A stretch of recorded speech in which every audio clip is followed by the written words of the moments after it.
So in this video, we're going to be reviewing Darwin's Game. The first time I watched this anime, I stopped around the third episode because I think me and my homie started watching, rewatching Dragon Ball Z or something like that. But it was a shame because the show was actually pretty good at that point. It was actually setting itself up pretty well. After spinning the block, I'm glad to say that it's a really good show. I'm really glad that I got back around to it. So, as usual, we're going to lay out the story, the characters, and the looks, presentation, and music. So without further ado, let's get into it. So, you know how we do things around here first? We start off with the story. The story is great in this show. It has a pretty straightforward premise. Our story follows a high school boy named 𝐴 who gets an invite for this app called Darwin's Game from his friend. He accepts it and has a hallucination of a snake coming through the phone and biting him. He later finds out that he's now enrolled in Darwin's Game and essentially he has to fight and run to survive. A cool little detail about 𝐴 is he is participating in this game without trying to kill anyone, and that decision actually grants him quite a few really helpful and useful allies by the end of the story.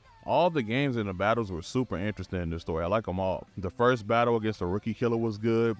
The battle against 𝐥𝐤𝐤, the treasure hunt, his fight against the number 1 and number 4, and the final battle against Wong and the 8th. They're all great. The sigils are a really cool part of this story. I really like the wide range of abilities the characters can have in this show. I also love the unique ways they actually use their sigils in battle. It makes me enjoy the action sequences much more since there's an actual sense of strategy behind every single fight. The story in this show is very reminiscent of things like Alice in Borderland and Squid Game if you watch those, in the sense that you can't really be passive when you play these games. You gotta take risks. And you constantly putting your life on the line. At the end of the day, this is like a death game. I really love the story in this show, and I like how they handled it at the end. 𝐴 started off the show trying to find any way possible to get out of the game and didn't want to fight at all, so by the end having a whole clan and a territory completely banning Darwin's Game within his territory. I think that's actually a pretty unique idea that I didn't expect to happen. And a nigga like me loves when the show is unpredictable, so that was definitely fire to me. The only complaint that I have about this show is there's no season 2. That's the only complaint. This show leaves a lot to be desired. Not because the story is bad.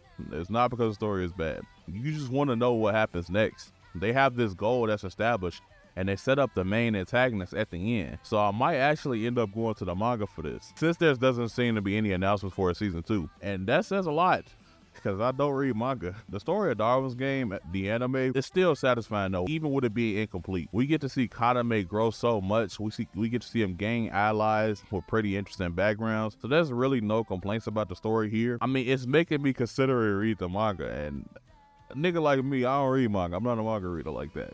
So that should say something. Now, let's move on to the characters and the character interactions. I actually enjoy the character writing in this show a lot.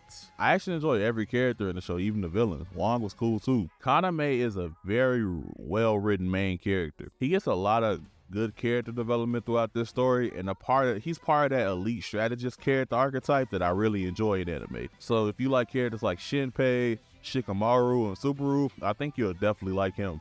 He's a dynamic character too. He kind of reminds me, he's kind of reminiscent of David from Cyberpunk, if y'all watch that. 𝐴 starts off as this weak and nervous type of nigga that strictly followed the no killing rule, like on some Batman type shit, to completely saying, you know what, fuck that, and got the ending niggas. I love what happened to him at the end of the story. Well, it was bad, but I love his changing character on some goodbye my nigga, back to the lobby type shit. He said, what'd he say? It's 4 niggas walking up and it's just me.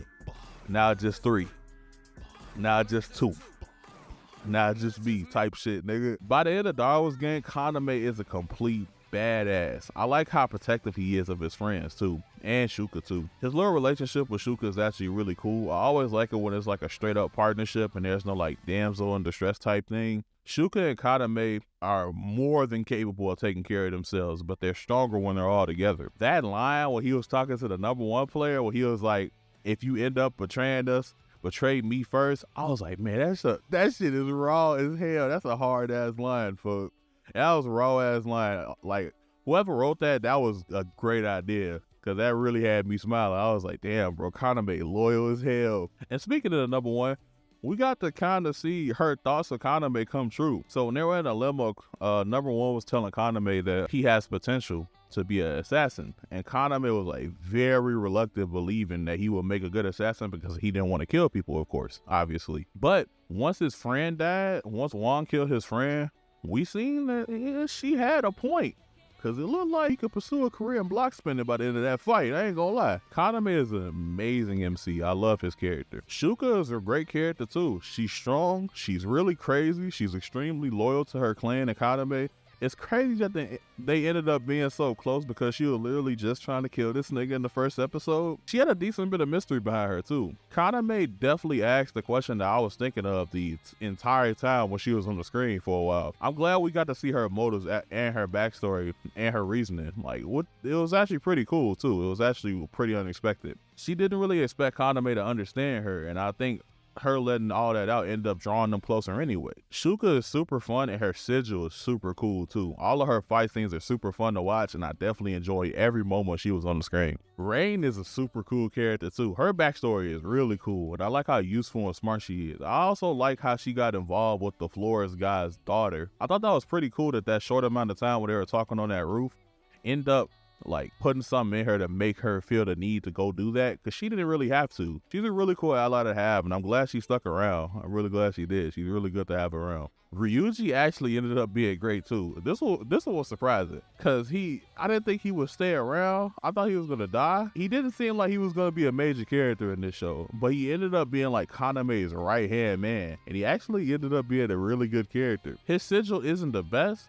but he's another level-headed and talented fighter on the team, so you really can't complain about having him around, and he's super cool too. 𝐷𝐲 and 𝐸𝐷 are a really cool concept. Like, I love how they executed their character. Their sigils aligning with their personality is amazing, and I like how they fight too. So 𝐷𝐲 is the timid, nervous girl that doesn't want to kill anyone, so she just manipulates the liquids. And then 𝐸𝐷 steps in, and he's the more aggressive and battle-savvy twin, and he solidifies the liquids and delivers the killing blow. The detail they added in that 𝐸𝐷 is actually 𝐷𝐲's sigil, and she essentially got her wish of wanting him back because her brother died through her sigil, is really raw as hell. Like, that's some depth right there. I didn't expect them to do that, and that's something that they didn't even have to add.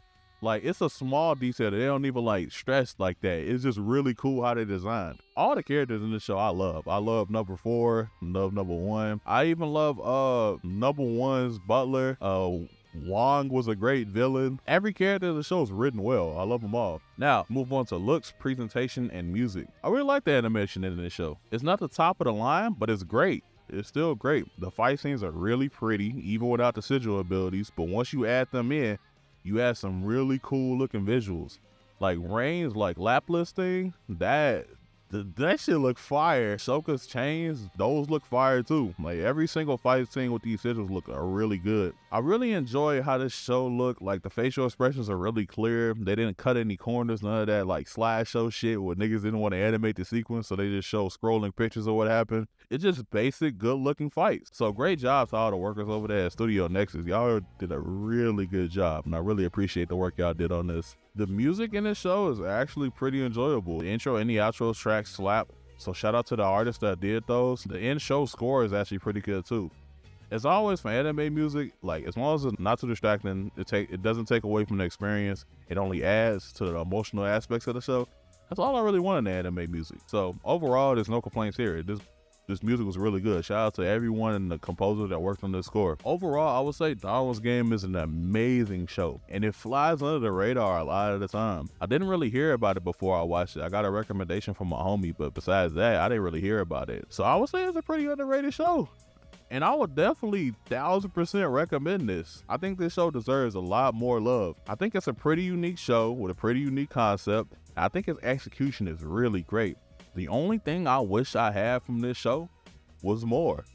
That's it. I think this show is great for any place in your anime journey. You might think it's an essential watch after you watch it. It's simply that good. You will not regret watching Darwin's Game, I promise you. Please go watch this. But as always, man, that's all for me. As always, have a great day. Peace.